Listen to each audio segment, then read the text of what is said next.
Welcome. So I really appreciate you for tuning in to the webinar today. This is the Why Invest in Real Estate webinar, guys. I'm your host, Mikel. I'm the owner of Mikel Realty. I'm a commercial real estate broker in Louisiana. I specialize mainly in commercial properties, but I do some residential at times. I also am a landlord. I own over 100 doors. So I get both sides of it. I get the investor side and I get the real estate agent side, which gives me a unique ability to help investors and also train individuals that want to get into real estate investing. And the question I always get is why invest in real estate, guys? And I like to break it down into four levers. So appreciation, cash flow, depreciation, and leverage.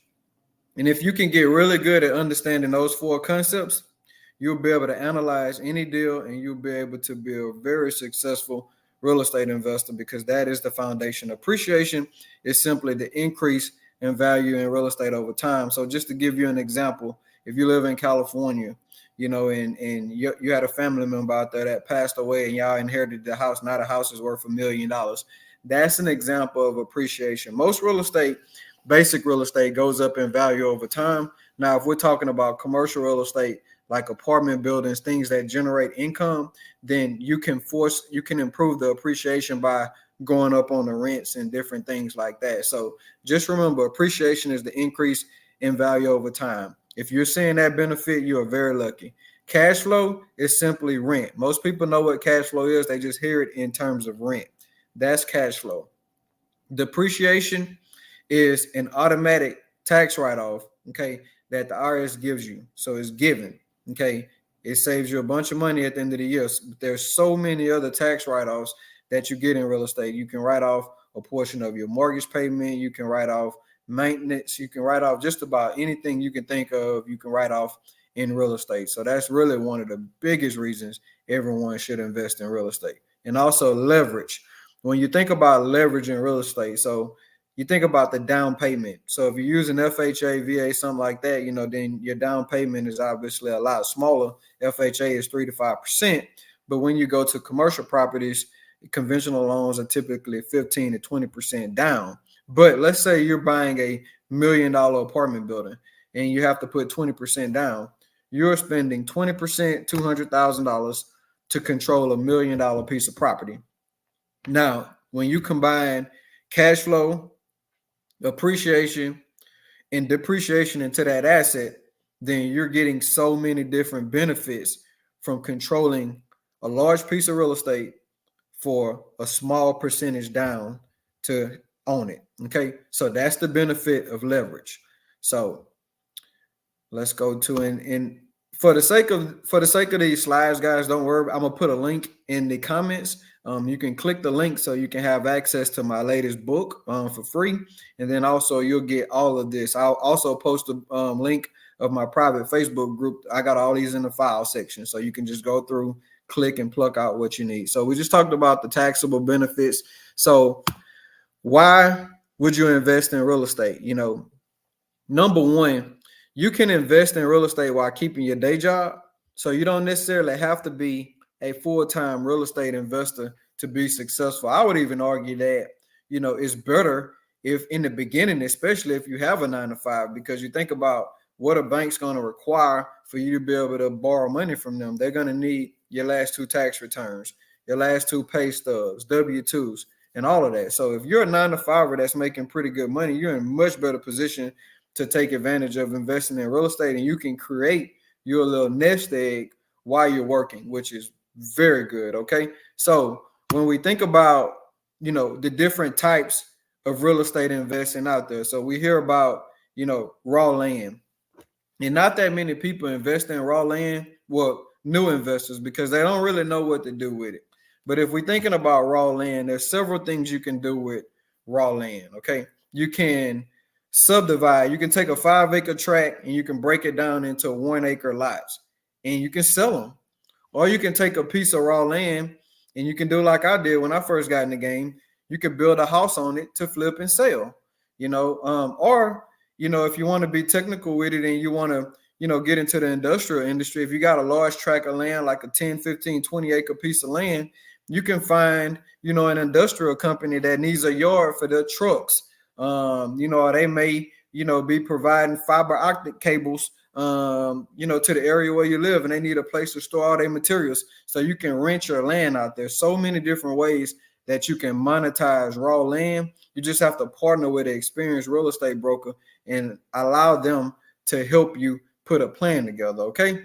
But for the sake of raw land, we can subdivide, we can develop a house on it, we can rent the land out we call that a lay down yard, or you can develop something like an apartment complex on it. There are a lot of different things you can do. Don't overlook raw land.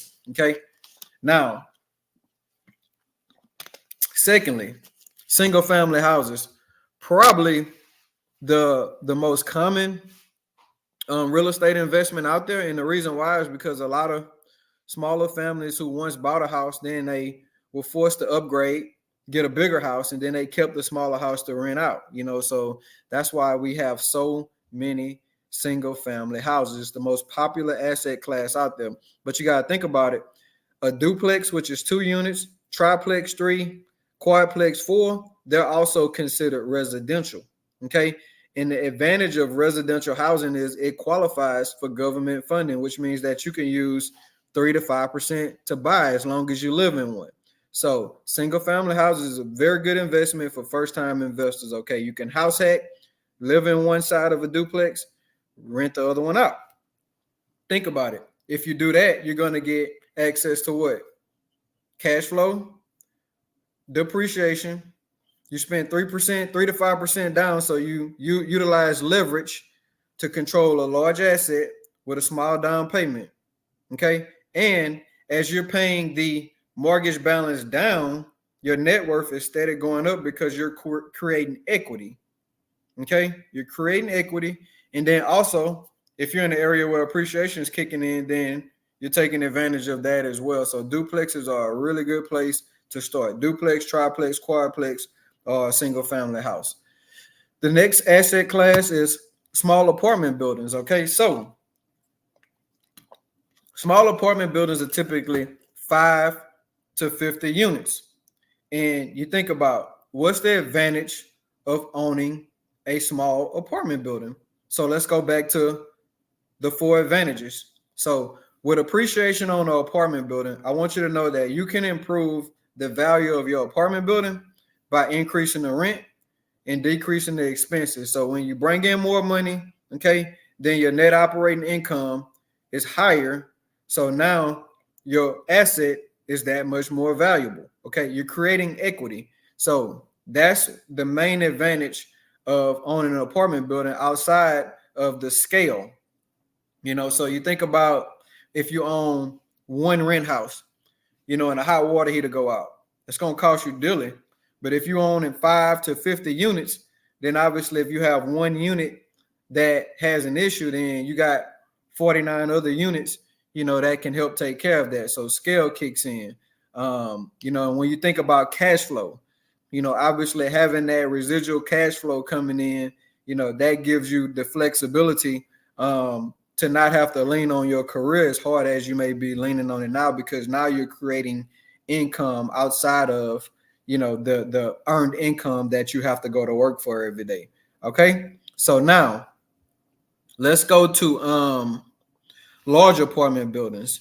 So obviously large apartment buildings will be, 50 units and up. And obviously for new investors, this is not an ideal investment. A lot of people pool their monies together.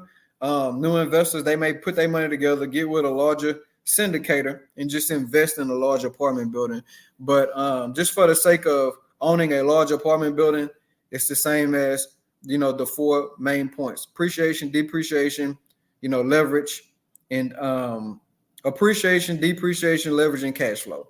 Okay. Now, commercial properties. I'm not going to talk too much about REITs. You can hit the stock market for that and just put your money in it like investing with Walmart or anybody else. For commercial properties are a really good asset class to own. Okay. If you stay in tune with your local government. Okay. So the advantage of owning a commercial building is what we call a triple net lease. And just to make it simple for you, that means that your tenant is going to take care of pretty much everything, maintenance, taxes. You just collect the check every month. So your bigger buildings like your Targets, your TGI Fridays, your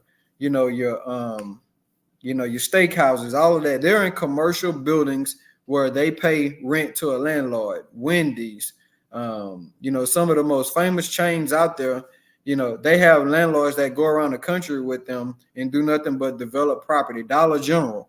So, they take care of everything. All the landlords do is develop, own the building, collect rent. Okay. So most of your commercial landlords, they don't do anything but collect money. They don't have a tenant calling them at night about a leaky faucet or any of that. So commercial's good, but you also notice around the country there are a lot of empty commercial buildings, right? Because the movement of the local economy has moved in different areas, which is why I say if you're going to invest in commercial property, you need to have a good idea of the city planning that's involved, so you don't invest in a bunch of property that's going to be empty after a while. Okay.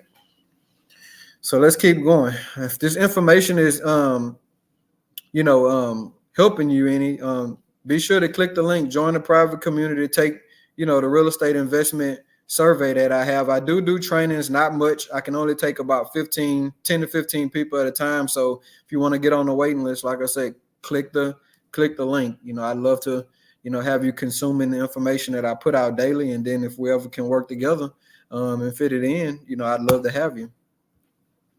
Let's talk about mobile homes. Okay. So mobile homes are a really good asset class to get involved with. Okay.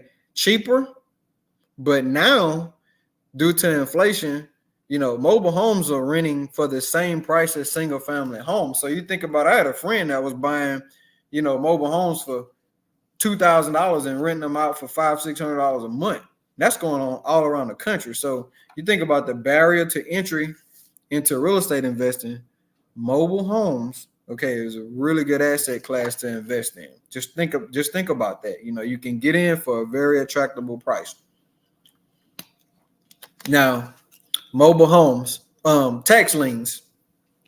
So tax liens are very tricky, but you can go to your local tax sale at the end of the year and you can bid on properties. And if you win, you pay it. Then typically you have, it takes about 4 to 5 years of you consistently paying taxes for that property to revert in your name. Just keep in mind that do your proper due diligence, have a good title attorney that you deal with, because a lot of tax properties also have other issues going on with them where, a lender may have a lien against it. So these properties typically come with a lot of issues. Make sure you do your due diligence, have a good title attorney to check title on it to make sure title's clear. If it is, you get a house for pennies on a dollar. But a lot of investors buy these properties and they can't ever do anything with it because there's active liens against it. Okay. So let's go through what real estate investing strategy do you want to have? Okay. So there's a lot of different things you can do. If you already just flush with cash, then you can buy rental properties and just build up your cash reserve. But if you don't have a lot of cash built up, then obviously buying whole may not work for you. Buying whole is good for people who already have money. But if you're trying to build money, then obviously we need to talk about flipping. Flipping houses is when you buy low and you sell high. So for example, home A would be worth $100,000 if it was in good condition, but needs $20,000 worth of work.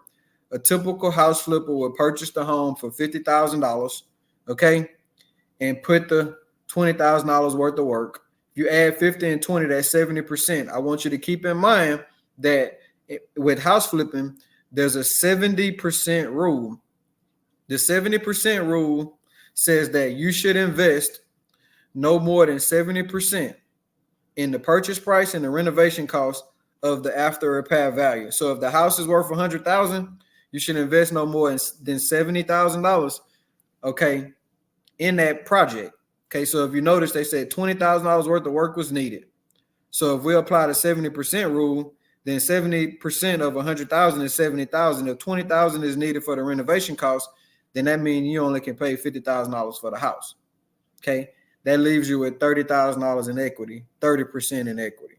All right, so that's how that works. Okay, that's how traditional house flippers. Some people say they only like to be 60% in. Some tolerate 70. But just remember the 70% rule when you talk about flipping houses. Okay.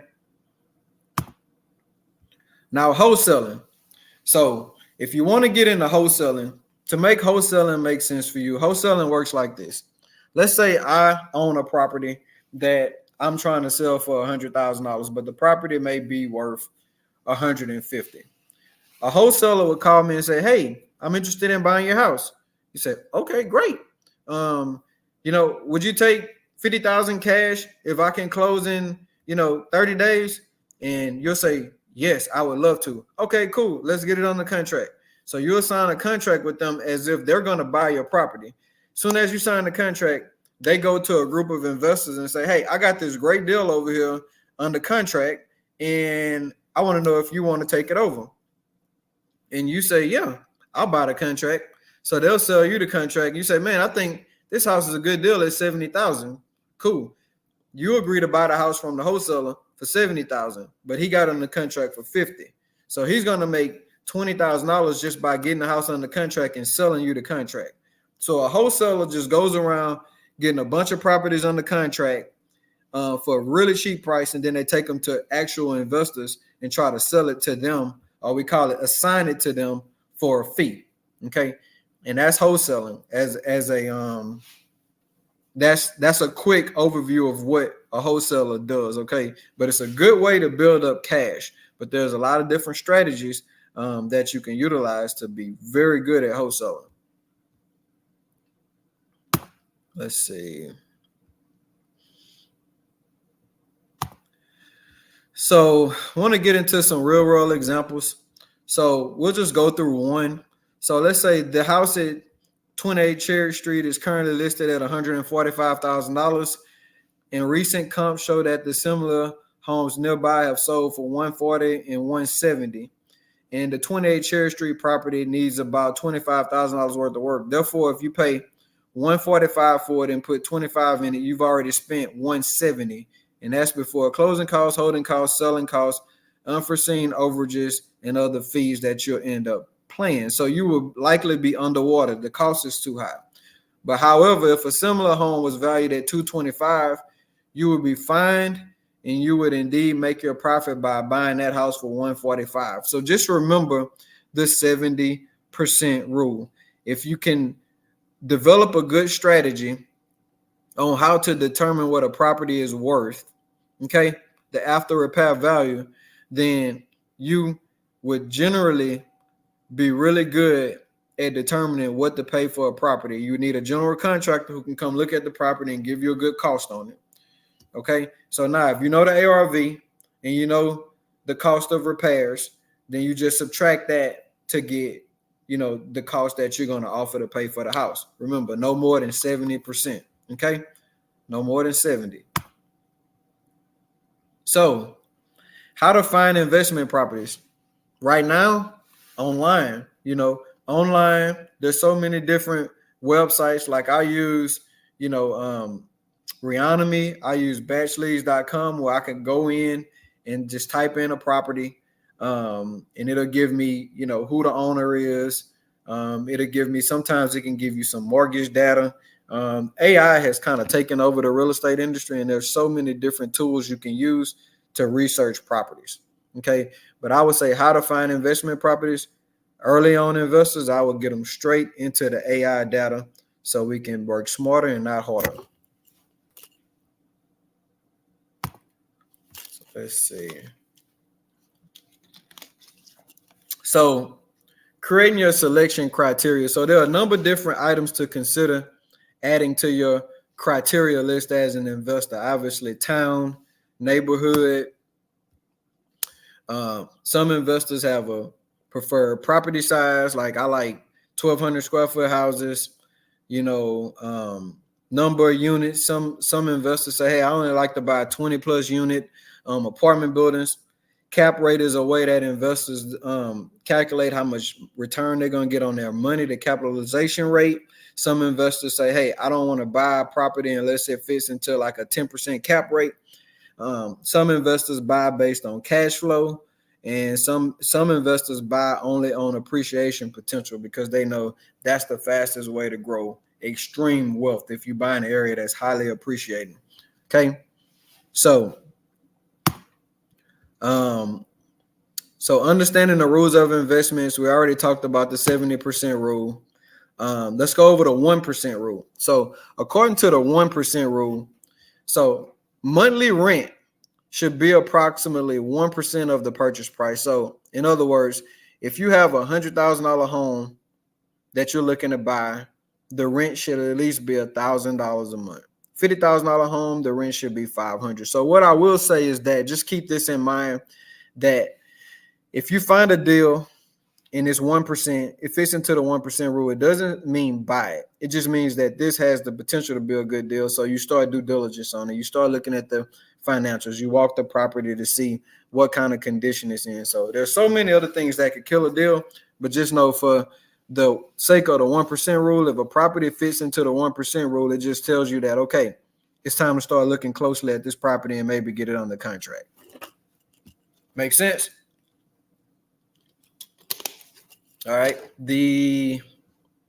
Let's go with the 50% rule is a good rule of thumb that will help to fairly accurately predict how much a property's expenses will cost you each month. So the 50% rule simply states that 50% of your income will be spent on expenses, okay? Not including the mortgage payments. So as mentioned above, most real estate listings will identify the monthly income of a property. By dividing that number in half, you can easily figure out how much you'll have left to pay the monthly mortgage with. All right. So real world example, an apartment building brings in $8,000 a month in income using the 50% rule. We're left with $4,000 for expenses. Okay. If the monthly mortgage payment on the property is $3,500 a month, you can reasonably assume a monthly cash flow of $500. 50% rule. So 70% rule, 50% rule, 1% rule. Just those three terms right there makes the webinar all worth it. Okay. So we already talked about the 70% rule. And so that is it for today, guys. If you have any questions, feel free to let me know. And obviously, like I said, I put all the links in the comments, guys. I would love to have you a part of my community so we can go deeper. Today is just about teaching the basics of real estate investing and what that look like. And anybody could be successful in real estate if I can do it. I have 100 units, 100 plus units, 105. I'm a real estate broker too, so I put together large deals for investors, and I know that I can help you.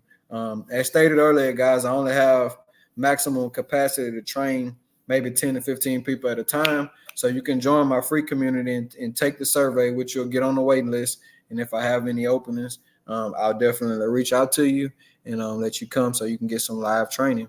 All right. But I thank you for your time today.